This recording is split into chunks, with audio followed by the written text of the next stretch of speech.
ഈ മഴ സമയത്ത് ജാഗ്രത വേണമെന്ന് എപ്പോഴും നിങ്ങളോട് പറയുന്നത് നിങ്ങളുടെ ജീവൻ സുരക്ഷിതമായിരിക്കാൻ കൂടി വേണ്ടിയാണ്. മഴയൊന്ന് ഉറച്ചു പെയ്താൽ യാത്രകളൊക്കെ കഴിവതും ഒഴിവാക്കുക തന്നെ വേണം. കാരണം മലവെള്ളപ്പാച്ചിലും മണ്ണിടിച്ചിലും മരം വീടുമുള്ള അപകടവുമൊക്കെ ജീവന് തന്നെ ഭീഷണിയാണ്. ഇത് അറിയാത്തവരുമല്ല നമ്മൾ. പക്ഷേ മഴ മാനത്ത് കണ്ടാൽ ട്രിപ്പ് അടിക്കാൻ നിൽക്കുന്ന ഒരുപാട് പേരുണ്ട്. സാഹസം കാണിക്കാൻ നിൽക്കുന്നവരുമുണ്ട്. അപകടം വിളിച്ചു വരുത്തുകയാണല്ലേ. ഈ കഴിഞ്ഞ ദിവസം ഇന്നലെ പാലക്കാട് നിന്ന് ചില രക്ഷാപ്രവർത്തനം നമ്മൾ കണ്ടതാണ്. ചിറ്റൂരിൽ സീതാർകുണ്ടിൽ ഒറ്റപ്പാലത്ത് അങ്ങനെ. ഇതിൽ സീതാർകുണ്ട് വെള്ളച്ചാട്ടത്തിൽ കുടുങ്ങിയ ആൾ വാച്ചർമാർ പറയുന്നത് കേൾക്കാതെ വെള്ളച്ചാട്ടത്തിലേക്ക് പോയ ആളാണ്. വിളിച്ചു വരുത്തിയ അപകടമാണത്. ഇങ്ങനെ ഒരിക്കലും ചെയ്യരുത്. എന്തായാലും ഇതുമായി ബന്ധപ്പെട്ട് നമുക്ക് കുറച്ചു നേരം ഒന്ന് സംസാരിക്കാം. നമ്മളോടൊപ്പം അതിഥികൾ ചേരുന്നുണ്ട്. കൊല്ലം ആര്യങ്കാവ് റേഞ്ച് ഫോറസ്റ്റ് ഓഫീസറായ സനോജസ് നമ്മളോടൊപ്പം ചേരുന്നതായിരിക്കും. അഡ്വക്കേറ്റ് മുരുകദാസ്, അദ്ദേഹം ചിറ്റൂർ ബ്ലോക്ക് പഞ്ചായത്ത് അംഗമാണ്. കഴിഞ്ഞ ദിവസം ഈ ചിറ്റൂരിൽ നടന്ന ആ രക്ഷാദൗത്യത്തിൽ അദ്ദേഹവും പങ്കാളിയായിരുന്നു. ശ്രീ മുരുകദാസ്, സ്വാഗതം. ഞാൻ ഈ പറഞ്ഞതുപോലെ തന്നെ കഴിഞ്ഞ ദിവസം അവിടുത്തെ രക്ഷാപ്രവർത്തനമൊക്കെ അക്കൂട്ടത്തിൽ താങ്കളും ഉണ്ടായിരുന്നു. വലിയ ശ്രമകരമാണ്. ഒടുവിൽ ആശ്വാസകരമായി അവരെ എല്ലാം കരക്കെത്തിച്ചു എന്നുള്ളതാണ്. അവർ കുളിക്കാൻ വേണ്ടി പോയതാണ്. മറ്റ് രണ്ട് സംഭവങ്ങൾ ഉണ്ടായിരുന്നു. ഒന്ന് ഈ പറഞ്ഞതുപോലെ സീതാർകുണ്ടിലാണ്. അത് അശ്രദ്ധ കൊണ്ടും സാഹസം കാണിച്ചതുമാണ്. ഒരു 76 വയസ്സുകാരിയെ തിരികെ കരക്കെത്തിച്ച കാര്യമൊക്കെ നമ്മൾ കണ്ടതാണ്. അതായത് ഈ സമയത്ത് നമ്മളിപ്പോൾ അറിഞ്ഞുകൊണ്ടോ അറിയാതെ എന്നൊന്നും പറയാൻ പറ്റത്തില്ല. ഈ ചിറ്റൂരിലെ സംഭവം തന്നെ അവർ മുന്നിലേക്ക് പോയതാണ്, കുളിക്കാൻ വേണ്ടി പോയതാണ്. പെട്ടെന്നാണ് ഈ വെള്ളമൊക്കെ ഒലിച്ചെത്തിയത്. ചെറുതാണെങ്കിലും വലുതാണെങ്കിലും ഇങ്ങനെയുള്ള കാര്യങ്ങളൊക്കെ ഇപ്പോൾ ശ്രദ്ധിക്കണമല്ലേ? തീർച്ചയായും. നമുക്ക് മഴ തുടങ്ങിയപ്പോൾ തന്നെ മഴ കഴിഞ്ഞ കാലങ്ങളിൽ നിന്നും വ്യത്യസ്തമായി അതിശക്തമായ മഴയാണ് ഇപ്പോൾ നമുക്ക് ലഭിച്ചു വരുന്നത്. അതുകൊണ്ട് തന്നെ കാലാവസ്ഥാ മുന്നറിയിപ്പ് അവഗണിക്കുന്നത് വലിയ രീതിയിലുള്ള അപകടങ്ങൾക്ക് സാധ്യമാവും. ഇവിടെ മൂലത്തറയിൽ കഴിഞ്ഞ ദിവസം സംഭവിച്ചത്, നമുക്ക് 808 ക്യൂസെക്സ് ആണ് രാവിലെ 7 മണിക്ക് റീഡിംഗ് കാണിച്ചത്. മണക്കടവിലാണ് നമുക്ക് പറമ്പിക്കുളം ആളിയാറിൽ നിന്നും വരുന്ന വെള്ളം മണക്കടവിലെത്തി. മണക്കടവിൽ നിന്ന് മെഷർ ചെയ്തിട്ടാണ് കേരളത്തിലേക്ക് കടന്നു വരുന്നത്. സത്യത്തിൽ ആ പറമ്പിക്കുളം ആളിയാറിൽ നിന്നുള്ള വെള്ളം തുറന്നിരുന്നില്ല. മഴയിലുള്ളായ ഈ ഒഴുകി വന്ന ജലം തന്നെയാണ്. പക്ഷെ ഇറിഗേഷന്റെ ഉദ്യോഗസ്ഥർ നേരത്തെ തന്നെ ഇത്തരത്തിലുള്ള ഒരു അപകട സാധ്യത മുന്നിൽ കണ്ടുകൊണ്ട് സാധാരണഗതിയിൽ മണക്കടവിൽ റീഡിംഗ് നടത്തുന്നത് ദിവസവും രാവിലെ 8 മണിക്കും ഉച്ചയ്ക്ക് 1 മണിക്കും വൈകുന്നേരം 6 മണിക്കും. തലേന്ന് തന്നെ ഈ മഴയുള്ളത് കൊണ്ട് വളരെ നേരത്തെ തന്നെ 7 മണിക്ക് തന്നെ റീഡിംഗ് എടുക്കുകയും 808 ക്യൂസെക്സ് വെള്ളം കാണുകയും ചെയ്തപ്പോൾ ഡിസ്ട്രിക്ട് കളക്ടറെ, തഹസിൽദാരെ, പോലീസിലൊക്കെ വിവരം അറിയിച്ച്, PRDയിൽ വിവരം അറിയിച്ച് ആവശ്യമായ മുന്നറിയിപ്പുകളും ഇതൊക്കെ കൊടുത്തിരുന്നു. പക്ഷെ നിർഭാഗ്യവശാൽ ഇന്നലെ അവിടെ അപകടത്തിൽപ്പെട്ടവർ കർണാടകയിൽ നിന്നുള്ള മൈസൂർ സ്വദേശികളായിരുന്നു. അവർ ഉപജീവനത്തിനായി വല നെയ്ത് മീൻ പിടിക്കുന്ന ഉപജീവനത്തിനായി വരുന്ന ആളുകൾ. അവർ സീസണിൽ കുറച്ചു സമയം ഈ ചിറ്റൂരിൽ വന്ന് താമസിക്കുകയും ഇവിടെ ഉപജീവനത്തിന് വേണ്ടിയുള്ള തൊഴിൽ ചെയ്യുകയും ചെയ്യും. പക്ഷെ ഇത് ഇന്നലെയും അവർ അങ്ങനെ വന്ന് താമസിക്കുന്ന സമയത്തൊക്കെ ഇവിടെയാണ് അവർ കുളിക്കുക പതിവ് എന്നാണ് അവർ പറയുന്നത്. ഇന്നലെയും അതനുസരിച്ച് അവർ കുളിക്കാൻ പോയി. അവർക്കൊരു അലർട്ട് കിട്ടി, മക്കൾ ഇപ്പുറത്തായിരുന്നു, ഒരു വെള്ളം കൂടാൻ സാധ്യതയുണ്ട് എന്നറിഞ്ഞ് മക്കൾ അങ്ങോട്ട് ചെല്ലുമ്പോഴത്തേക്കും പെട്ടെന്ന് അതിശക്തമായ ഒഴുക്ക് വരികയും അവർക്ക് ഇങ്ങോട്ട് കടന്നു വരാൻ കഴിയാതെ പാറയിൽ കുടുങ്ങുകയുമായിരുന്നു. തീർച്ചയായിട്ടും ഇത്തരത്തിൽ മഴ വരുമ്പോൾ സ്വാഭാവികമായും നമുക്ക് ചെറിയ രീതിയിലാണെങ്കിലും ഇത് ശ്രദ്ധിക്കേണ്ടതാണ്. പലപ്പോഴും നമ്മുടെ നാട്ടിലുള്ളവർക്ക് അവഗണിക്കുന്നു. നേരത്തെ ഇപ്പോൾ താങ്കൾ സൂചിപ്പിച്ചതുപോലെ തന്നെ മഴ കാണുമ്പോൾ സഞ്ചാരികൾ അല്ലെങ്കിൽ യാത്ര ആഗ്രഹിക്കുന്നവരൊക്കെ ഇതുപോലുള്ള പ്രദേശങ്ങളിലേക്ക് വരിക പതിവാണ്. ഇവിടെ ഈ പറഞ്ഞ ചിറ്റൂർ പുഴയിൽ തന്നെ വിവിധ പ്രദേശങ്ങളിൽ കുളിക്കാനായും മറ്റുമൊക്കെ ആളുകൾ വെളിയിൽ നിന്ന് വന്ന് വരുന്ന കാഴ്ചകൾ പതിവാണ്. അതുപോലെ തന്നെ കുന്നമ്പിടാരി പോലുള്ള ഡാമുകളിലേക്ക് സാഹസികമായി കയറിപ്പോകുന്നതും ഒരു ട്രക്കിംഗ് ഒക്കെ ഇപ്പൊ പതിവാണ്. പക്ഷെ അത്തരം സാഹചര്യങ്ങളൊക്കെ ഈ സമയത്ത് ഒഴിവാക്കപ്പെടേണ്ടതാണ്. അതാണ് സീതാർകുണ്ടിൽ കഴിഞ്ഞ ദിവസം സംഭവിച്ചത്. അങ്ങനെയാണ്. അതൊക്കെ ഒഴിവാക്കപ്പെടേണ്ടതാണ്. വിളിച്ചു വരുത്തി വരുന്ന അപകടങ്ങൾക്ക് ഏറെ സാധ്യതയുള്ള ഒരു സമയമാണ്.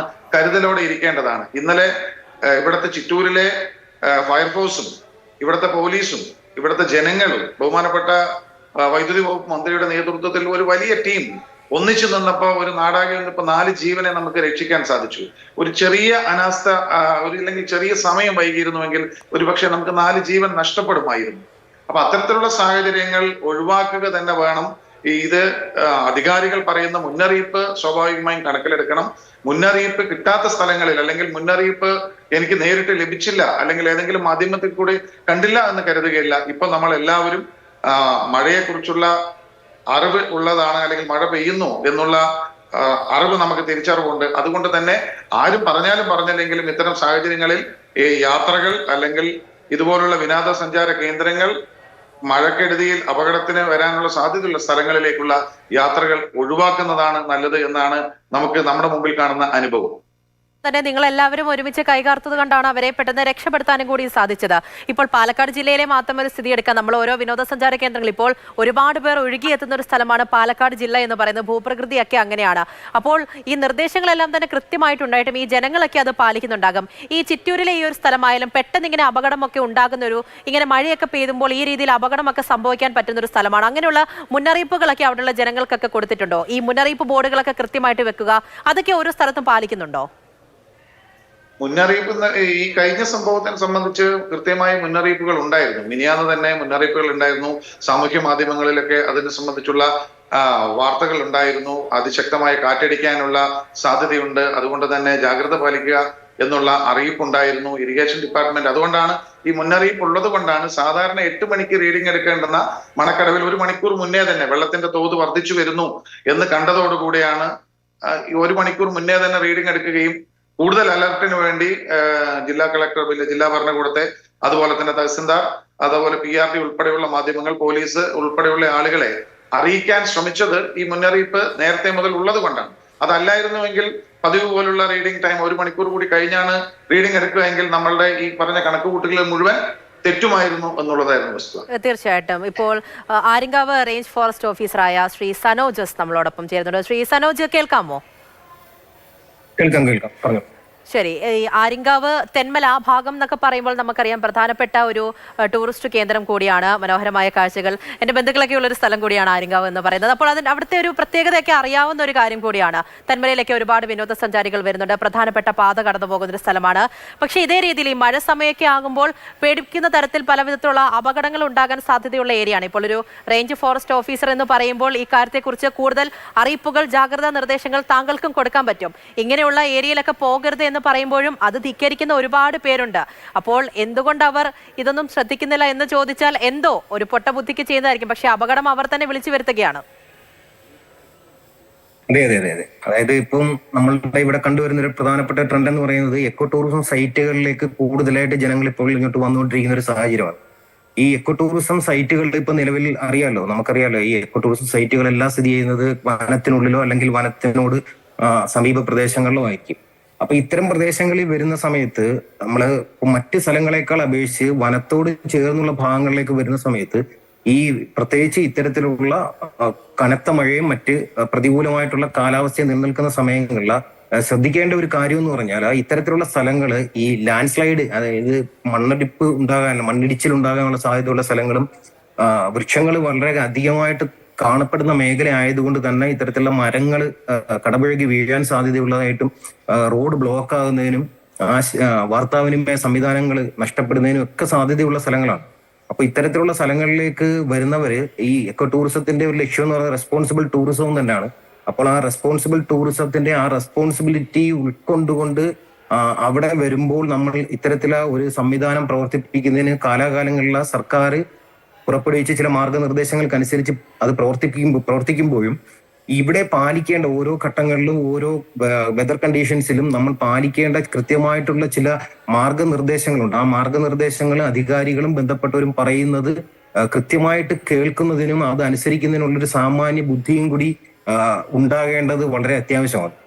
തീർച്ചയായും. ഇപ്പോൾ കഴിഞ്ഞ ഒരു സമയത്ത് തന്നെ നമ്മൾ കുറ്റാലം വെള്ളച്ചാട്ടത്തിലെ ഒരു വലിയ അപകടം അത് കണ്ടതാണ്. അപ്പോൾ താങ്കൾക്കും അറിയാമല്ലോ, അങ്ങനെ ഒരു സാഹചര്യം പെട്ടെന്നായിരിക്കും ഈ വെള്ളമൊക്കെ ഒലിച്ചെത്തുക എന്ന് പറയുന്നത്. ഈ കൃത്യമായ സമയത്ത് അവിടെ ഇടപെടൽ ഉണ്ടാകുമോ എന്നുള്ളതും വളരെ പ്രധാനപ്പെട്ട ഒരു കാര്യമാണ്. അന്നത്തെ ആ ദൃശ്യങ്ങൾ കാണുമ്പോൾ പോലും ഒരുപാട് വിനോദസഞ്ചാരികൾ അവിടെ ഉണ്ടായിരുന്നു. അതേസമയം മഴയുള്ളൊരു സമയം കൂടിയായിരുന്നു. എന്നിട്ടും എന്തുകൊണ്ട് ഇങ്ങനെ ആൾക്കാർ ഇരച്ചെത്തുന്നു എന്നുള്ളൊരു ചോദ്യമാണ് ഏറ്റവും പ്രധാനപ്പെട്ട കാര്യം. പുറമേ നിന്നുള്ള ആര്യങ്കാവ് ഭാഗത്തു നിന്നൊക്കെ പറയുമ്പോൾ തമിഴ്നാട്ടിൽ നിന്നുള്ളവരായിരിക്കും ഏറ്റവും കൂടുതലും വരുന്നത്. കൃത്യസമയത്തുള്ള ഒരു ഇടപെടൽ, അതിനെക്കുറിച്ച് നമ്മൾ എടുത്തു പറയേണ്ടതാണ്. അങ്ങനെയുള്ള സാഹചര്യങ്ങളിൽ ഈ ജനങ്ങൾ കൂടുതൽ സഹകരിക്കേണ്ടതും ആവശ്യമല്ലേ? ഇപ്പോൾ എനിക്ക് തോന്നുന്നു ഇപ്പോൾ ഈ കാര്യങ്ങളൊക്കെ മറികടന്ന് നിങ്ങൾ പോവുകയാണെങ്കിൽ ഞങ്ങൾക്കെതിരെ എന്തെങ്കിലും നടപടി ഉണ്ടാകുമോ ഇല്ലയോ എന്നുള്ള കാര്യം അത് പൊതുജനങ്ങൾക്ക് അറിയുമോ ഇല്ലയോ എന്നുള്ളൊരു കാര്യത്തിൽ കൂടി സംശയമുണ്ട്. അങ്ങനെ നടപടികൾ ഉണ്ടാകുമോ? അതെ. അതായത് ഈ എക്കോ ടൂറിസം സൈറ്റുകളെ കുറിച്ച് ഞാൻ സ്പെസിഫൈ ചെയ്ത് പറയാം. അത്തരത്തിലുള്ള സൈറ്റുകളിൽ നമുക്ക് നിലവിൽ ആ എക്കോ ടൂറിസം സൈറ്റുകൾ പ്രവർത്തിക്കുന്നതിന് വേണ്ടി സഫീഷ്യന്റ് ആയിട്ടുള്ള സ്റ്റാഫുകളെ, ഗൈഡ്സിനെ ഒക്കെ നമ്മൾ നിയോഗിച്ചിട്ടുണ്ട്. അപ്പം ഇടപെടലുകൾ ഇത്തരത്തിലുള്ള ഉണ്ടാകും. അതായത് ഒരു അടിയന്തര സാഹചര്യം ഉണ്ടാകുമ്പോൾ ഇടപെടലുകൾ നടത്തുന്നതിന് വേണ്ടി എല്ലാ തരത്തിലുള്ള സജ്ജീകരണങ്ങളും നമ്മൾ ഒരുക്കിയിട്ടുണ്ടാവും. എല്ലാ വനംവകുപ്പിന്റെ എല്ലാ എക്കോ ടൂറിസം സെന്ററുകളിലും അത്തരത്തിലുള്ള സംവിധാനങ്ങൾ ഒരുക്കിയിട്ടുണ്ടാവും. എന്നിരുന്നാൽ പോലും ഈ വരുന്ന ആളുകളുടെ ആവശ്യങ്ങൾ എന്ന് പറയുന്നത് പലപ്പോഴും നമ്മൾ പറയുന്ന നിർദ്ദേശങ്ങൾക്ക് വിരുദ്ധമായിട്ടായിരിക്കും. അവർ അത്തരത്തിലുള്ള ഒരു മാനസികാവസ്ഥയിൽ വന്നിട്ട് പ്രവർത്തിക്കേണ്ടി വരുമ്പോൾ ഈ അറിയാലോ, നമ്മുടെ ഇപ്പൊ പാലരുവി വെള്ളച്ചാട്ടത്തിന്റെ അടുത്ത് പറയുകയാണെന്നുണ്ടല്ല, ഇത്തരത്തിലുള്ള വെള്ളച്ചാട്ടങ്ങളിലൊക്കെ ഉള്ള പ്രത്യേകത എന്ന് പറഞ്ഞാൽ കാടിനുള്ളിൽ എത്രത്തോളം മഴ പെയ്യുന്നു, അല്ലെങ്കിൽ നമ്മൾക്ക് മുൻ സമയങ്ങളിൽ കാടിനുള്ളിൽ എത്രത്തോളം മഴ പെയ്തിരുന്നു, ആ മഴ പെയ്ത വെള്ളം ഇതിലേക്ക് എത്തുന്ന ആ ഒരു സമയം വളരെ തുച്ഛമാണ്. അപ്പോൾ ഇത് വരുന്നത് വളരെ വളരെ ഹ്യൂജ് ക്വാണ്ടിറ്റി ആയിരിക്കും വരുന്നത്. അപ്പൊ അങ്ങനെ വരുന്ന സമയത്ത് നമുക്ക് വളരെ അടിയന്തരമായിട്ട് ചിലപ്പോൾ നമ്മൾ പ്രവർത്തിക്കേണ്ടി വരും. ഈ പ്രവർത്തിക്കുന്നതിന് സ്റ്റാഫുകളെ നിയോഗിച്ച് അത്തരത്തിലുള്ള അടിയന്തരമായിട്ടുള്ള സാഹചര്യങ്ങൾ നമ്മൾ നേരിടുക തന്നെ ചെയ്യും. അതോടൊപ്പം തന്നെ നേരത്തെ പറഞ്ഞ പോലെ ഈ ഒരു സൈറ്റിൽ വന്നിട്ട്, ഒരു സ്ഥലത്ത് വന്നിട്ട് ഇത്തരത്തിൽ നമ്മുടെ നിർദ്ദേശങ്ങൾ പാലിക്കാതെ ചെയ്യുന്നവർക്കെതിരെ കർശനമായ നടപടികൾ തീർച്ചയായിട്ടും സ്വീകരിക്കുന്നതാണ്. ആ കർശന നടപടികൾ എപ്പോഴും ജനങ്ങളെ ഉൾക്കൊള്ളുകൊണ്ട് അവരെ വിശ്വാസത്തിലെടുത്തുകൊണ്ട് അവർക്ക് അവബോധം നൽകിക്കൊണ്ട് മാത്രമേ ചെയ്യുകയുള്ളൂ. എന്നിരുന്നാൽ പോലും നിയമ നടപടികൾ സ്വീകരിക്കുന്നതിന് മറ്റ് പ്രശ്നങ്ങളൊന്നും ഇല്ലാത്തതും. തീർച്ചയായിട്ടും. ശ്രീ മുരുകദാസ്, ഇപ്പോൾ കഴിഞ്ഞ ദിവസത്തെ ആ വലിയ സംഭവത്തിൽ താങ്കൾ ഉൾപ്പെട്ടത് കൊണ്ട് തന്നെ അതുമായി ബന്ധപ്പെട്ട് തന്നെ ചോദിക്കാം. നമ്മുടെ ഫയർഫോഴ്സ് സംവിധാനമൊക്കെ ഒത്തൊരുമിച്ച് പ്രവർത്തിക്കുന്ന ഒരു കാഴ്ച അവിടെ കണ്ടതാണ്. ഒരു ദിവസം തന്നെ 3ഓളം സംഭവങ്ങൾ വരുന്നു എന്ന് പറയുമ്പോൾ എത്രത്തോളം ഗുരുതരമാണ് കാര്യം എന്ന് നമുക്കറിയാവുന്നതാണ്. ഈ രക്ഷാപ്രവർത്തനത്തിന് എല്ലാവരും കൂടി ചേർന്ന് പറയുമ്പോൾ ഈ പ്രദേശത്തെയൊക്കെ എങ്ങനെയായിരുന്നു രക്ഷാപ്രവർത്തനം? ഉടൻ തന്നെ അവർക്ക് ചെയ്യാൻ പറ്റുന്ന ഒരു കാര്യമായിരുന്നോ? നാട്ടുകാർ എല്ലാവരും കൂടി ചേർന്നാണ് ഇങ്ങനെയുള്ള രക്ഷാപ്രവർത്തനത്തിലേക്കൊക്കെ ഇറങ്ങുമ്പോൾ താങ്കൾ ഉൾപ്പെടെയുള്ള ആൾക്കാർ ഈ രക്ഷാപ്രവർത്തനത്തിന് വരുന്നവരും കൂടി ശ്രദ്ധിക്കേണ്ട ഒരു അവസ്ഥയും അവിടെയുണ്ട് ഈ മഴ പെയ്ത് നിൽക്കുന്ന സമയത്ത്. തീർച്ചയായും ഇന്നലെ 12 മണിയോട് കൂടിയാണ് ഇത്തരത്തിലുള്ള വിവരം നാട്ടുകാർ അറിയിച്ചതിനെ തുടർന്നാണ് ബഹുമാനപ്പെട്ട മന്ത്രിയും അതുപോലെ തന്നെ ഇപ്പൊ ഫയർഫോഴ്സും പോലീസും ഒക്കെ ഏതാണ്ട് ഒരേ സമയത്ത് തന്നെ 5 മിനിറ്റ് അതിനകം തന്നെ അവിടെ സംഭവ സ്ഥലത്ത് എത്തിച്ചേരാൻ സാധിച്ചു. വളരെ ശ്രമകരമായ ജോലിയായിരുന്നു. ഞാൻ പറഞ്ഞുവല്ലോ, ഇന്നലെ രാവിലെ മണക്കടവിൽ അളവിൽ 808 ക്യൂസെക്സ് ആയിരുന്നുവെങ്കിൽ പിന്നീട് ഈ രക്ഷാപ്രവർത്തനം നടക്കുന്ന സമയമൊക്കെ ആകുമ്പോഴത്തേക്കും 1108 ക്യൂസെക്സ് വരെ വെള്ളം വന്നിരുന്നു. അത്രയും വേഗത്തിലായിരുന്നു വെള്ളത്തിന്റെ ഒഴുക്ക്. പക്ഷേ വളരെ ശക്തമായ നല്ല രീതിയിലുള്ള ഇടപെടൽ അസിസ്റ്റന്റ് സ്റ്റേഷൻ ഓഫീസർ മധു അതുപോലെ തന്നെ അവരുടെ ഒരു ടീം, ഫയർഫോഴ്സിന്റെ ടീം വളരെ നന്നായി അവിടെ പ്രവർത്തിച്ചു എന്ന് വേണം പറയാൻ. ആളുകൾ, സമീപവാസികൾ എല്ലാവരും, അവിടെ ജനപ്രതിനിധികൾ ഉൾപ്പെടെയുള്ളവരുടെ നേതൃത്വം അവിടെ ഉണ്ടായിരുന്നുവെങ്കിലും ഏറ്റവും നന്നായി ഇതിൽ ഇടപെട്ടതും പ്രവർത്തിച്ചതും ഒക്കെ ഫയർഫോഴ്സിന്റെ ടീം തന്നെയാണ്. പോലീസ് SI രമേശിന്റെ നേതൃത്വത്തിലുള്ള പോലീസ് സംഘം അവിടെ ഉണ്ടായിരുന്നു. ശ്രീ മധു, അസിസ്റ്റന്റ് സ്റ്റേഷൻ ഓഫീസർ മധുവിന്റെ നേതൃത്വത്തിലുള്ള ഫയർഫോഴ്സിന്റെ ടീമാണ് വെള്ളത്തിൽ ഇറങ്ങിയത്. വെള്ളത്തിൽ ഇറങ്ങുമ്പോൾ തന്നെ ഒരു അപ്പുറത്തുള്ള പാറയിൽ ഇവർ നിൽക്കുന്ന പാറയുടെ അടുത്തേക്ക് പോകാൻ വലിയ രീതിയിലുള്ള പ്രയാസമായിരുന്നു. 2 സ്ഥലത്ത് നല്ല കുത്തൊഴുക്കുണ്ടായിരുന്നു. കയറുമായി അങ്ങോട്ട് ചെല്ലുന്ന ഫയർഫോഴ്സിന്റെ ഉദ്യോഗസ്ഥർക്ക് അവിടെ എത്തിപ്പെടാൻ വലിയ രീതിയിലുള്ള ശ്രമകരമായ സമീപനമായിരുന്നു. സത്യത്തിൽ അവരുടെ ജീവൻ പണയം വെച്ചാണ് അവർ അങ്ങോട്ട് പോയത്. അതിൽ തന്നെ ഒരു ഘട്ടത്ത് ഇതിൽ ഒഴുക്കിന്റെ വേഗത കൂടുന്നത് കൊണ്ട് കയറുമായി അങ്ങോട്ട് ചെല്ലാൻ കഴിയാതെ ലൈഫ് ജാക്കറ്റുമായി പോകുന്ന ആളുകൾക്ക് ലൈഫ് ജാക്കറ്റ് ഇടുമ്പോൾ സ്വാഭാവികമായും നമുക്ക് വെള്ളത്തിൽ ഉയർന്ന് പൊങ്ങിക്കിടക്കേണ്ട ഒരു അവസ്ഥ വരും. അങ്ങനെ വരുമ്പോൾ ഗ്രിപ്പില്ലാതെ അങ്ങോട്ട് എത്തിച്ചേരാൻ കഴിയാത്തൊരു സാഹചര്യം വന്നപ്പോൾ ഒരു റിസ്ക് എടുത്തുകൊണ്ട് ഫയർഫോഴ്സിലെ ഉദ്യോഗസ്ഥൻ ഒരു ഉദ്യോഗസ്ഥൻ ലൈഫ് ജാക്കറ്റ് മാറ്റി വെച്ചുകൊണ്ട് ശ്രീ മുഹമ്മദ് ഷമീർ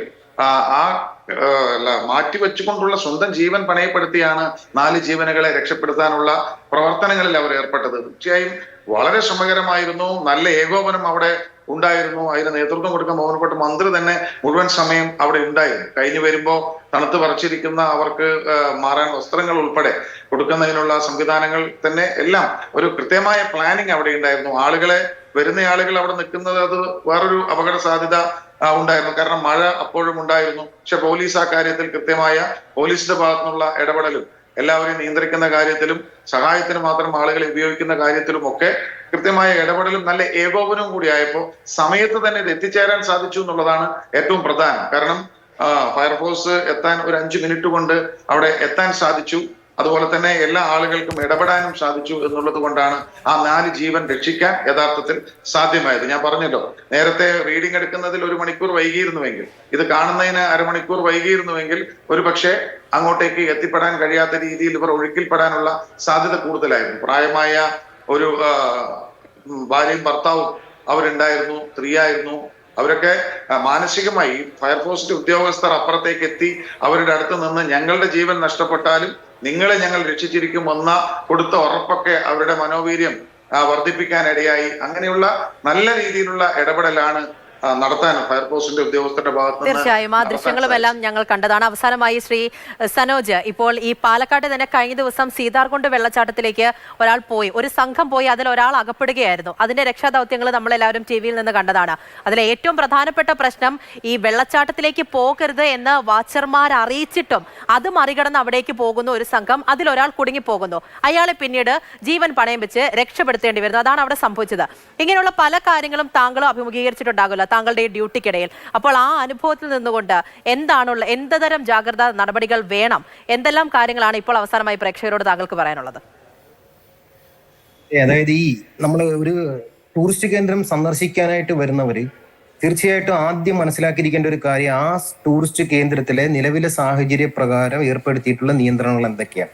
ആ നിയന്ത്രണങ്ങൾ ഏർപ്പെടുത്തുന്നത് തീർച്ചയായിട്ടും അറിയാമല്ലോ, ഒരു ടൂറിസ്റ്റ് കേന്ദ്രം ഓപ്പറേറ്റ് ചെയ്യുന്നത് പ്രാദേശിക ജനവിഭാഗങ്ങളുടെ പങ്കാളിത്തത്തോടു കൂടിയായിരിക്കും അത് ഓപ്പറേറ്റ് ചെയ്യുന്നത്. അത്തരത്തിൽ ഓപ്പറേറ്റ് ചെയ്യുന്ന സമയത്ത് അവരവരുടെ പരിചയവും അവിടുത്തെ അനുഭവവും വെച്ചിട്ട് അവിടെ നിയമപരമായിട്ടും സർക്കാരിന്റെ നിർദ്ദേശങ്ങൾക്കനുസരിച്ച് ഉണ്ടാക്കിയിട്ടുള്ള നിയന്ത്രണങ്ങളാണ്. ആ നിയന്ത്രണങ്ങൾ പാലിക്കാൻ നമ്മൾ ആദ്യം അത് മനസ്സിലാക്കാനും നമ്മൾ ബാധ്യസ്ഥരാണ്. അത്തരത്തിലുള്ള നിയന്ത്രണങ്ങളുമായി സഹകരിക്കാൻ നമ്മളുടെ ഒരു മാനസിക അവസ്ഥ സൃഷ്ടിച്ചെടുക്കണം. ഈ പറയുന്ന ഇത്തരത്തിലുള്ള ഒരു പൊതു അവബോധം പ്രധാനമായിട്ട് യുവതലമുറയ്ക്ക് അത് ഉണ്ടാകേണ്ടിയിരിക്കുന്നു. അവർ പ്രധാനമായിട്ട് ഇവിടെ വരുമ്പോൾ നമ്മൾ ഇപ്പം പാലറി എക്കോ ടൂറിസത്തിൽ തന്നെ കഴിഞ്ഞ 2 ദിവസമായിട്ട് ഇവിടെ നിയന്ത്രണം ഏർപ്പെടുത്തിയിരിക്കുകയാണ്. നിയന്ത്രണം ഏർപ്പെടുത്തിയിട്ട് പോലും അവിടെ വരുന്നവര് ഞാൻ എന്റെ സാന്നിധ്യത്തിൽ തന്നെ അവിടുത്തെ സ്റ്റാഫുകളോട് തർക്കിക്കുന്നതിന് ഞാൻ അവിടെ കാണുകയുണ്ട്. അതായത് അവരെ പറഞ്ഞ് പിന്നീട് മനസ്സിലാക്കുമ്പോൾ അവർ ഞങ്ങളോട് പറയുന്ന ഒരു കാര്യം എന്ന് പറഞ്ഞാൽ, സാർ തൽക്കാലത്തേക്ക് ഞങ്ങൾ അന്ന് പോയിട്ട് ജസ്റ്റ് ഒന്ന് കുളിച്ചിട്ട് ഇങ്ങ് പോരാം സാർ, ഞങ്ങളവിടെ പ്രശ്നം ഞങ്ങളെ കരയ്ക്ക് എന്ന് കുളിച്ചോളാം. ഇത്തരത്തിലുള്ള അതായത് ചെറിയ ചെറിയ ചെറിയ വിട്ടുവീഴ്ചകളും അവർക്ക് ഇത്തരത്തിൽ നിസാരവൽക്കരിക്കുന്നതുമാണ് നമ്മൾ പ്രധാനമായിട്ടും മാറ്റേണ്ടത്. ഇവിടെ വലിയൊരു അപകടം പതിയിരിക്കുന്നു എന്നുള്ള കാര്യം നമ്മൾ ആ ഒരു യാഥാർത്ഥ്യ ബോധം നമ്മൾ തീർച്ചയായിട്ടും ഉൾക്കൊള്ളേണ്ടിയിരിക്കും. അത് എനിക്കൊരു വനംവകുപ്പ് ഉദ്യോഗസ്ഥൻ എന്ന നിലയില ഞാൻ ഇത്തരത്തിലുള്ള ഈ പറഞ്ഞ ഫീൽഡ് സാഹചര്യങ്ങളുമായിട്ട് എനിക്ക് നേരിട്ട് ഇടപെടാനുള്ള സാഹചര്യം ഉണ്ടായിട്ടുള്ളത് കൊണ്ട് ആ ഒരു അനുഭവത്തിൽ നിന്ന് ഞാൻ പറയുന്നത്, തീർച്ചയായിട്ടും നമ്മൾ പോകുന്ന സ്ഥലങ്ങളിൽ വളരെ കോഷ്യസ് ആയിരിക്കുക. നമ്മൾ എല്ലാ സംവിധാനങ്ങളെയും അവരെ മനസ്സിലാക്കാനും ബഹുമാനിക്കാനും പഠിക്കുക. ഇത് മാത്രമേ പറയാം. തീർച്ചയായിട്ടും വളരെ നന്ദി. എന്തായാലും ഈ പറഞ്ഞതുപോലെ തന്നെ ഒരു വനവകുപ്പ് ഉദ്യോഗസ്ഥനാണ് പറഞ്ഞത്, പല വിധത്തിലുള്ള ഇങ്ങനെയുള്ള കാര്യങ്ങൾ കൈകാര്യം ചെയ്ത ഒരു വ്യക്തിയാണ്. കഴിഞ്ഞ ദിവസം ഒരു രക്ഷാദൗത്യത്തിൽ ഏർപ്പെട്ട മറ്റൊരു വ്യക്തിയാണ് നമ്മളോട്, അവർ രണ്ടുപേരുമാണ് സംസാരിച്ചത്. എപ്പോഴും പറയുന്ന ഒരു കാര്യം തന്നെയാണ്, മഴ ഉറച്ചു കഴിഞ്ഞാൽ ഒരുപാട് ജാഗ്രതാ നിർദ്ദേശങ്ങൾ നിങ്ങളുടെ മുന്നിലേക്ക് വരും. യാത്രകളൊക്കെ പരമാവധി ഒഴിവാക്കി തന്നെ വെക്കുക. പുറത്തേക്ക് ഇറങ്ങേണ്ട, എന്തിനാണ് ചായ കുടിക്കാൻ പോകാനാണെങ്കിൽ പോലും നിങ്ങൾക്ക് വീട്ടിൽ നിന്ന് ചായ കുടിച്ചാൽ മതി, അങ്ങനെ പറയുന്നുണ്ട്. കാരണം ട്രിപ്പ് അടിക്കാൻ ഒരുപാട് പേർ നിൽക്കുന്നുണ്ടായിരിക്കും. യാത്രകളൊക്കെ പരമാവധി ഒഴിവാക്കി വെക്കുക. ഒരുപാട് അപകടങ്ങൾ പതിയിരിക്കുന്നുണ്ടാകും. അതിൽ നിന്നെല്ലാം മാറി നിൽക്കുക. നിങ്ങളുടെ മുന്നിലെത്തുന്ന മുന്നറിയിപ്പുകളെല്ലാം തന്നെ പാലിക്കുക. വളരെ നന്ദി ശ്രീ സനോജസ്. ഒപ്പം അഡ്വക്കേറ്റ് മുരുകദാസ് പ്രതികരിച്ചത്.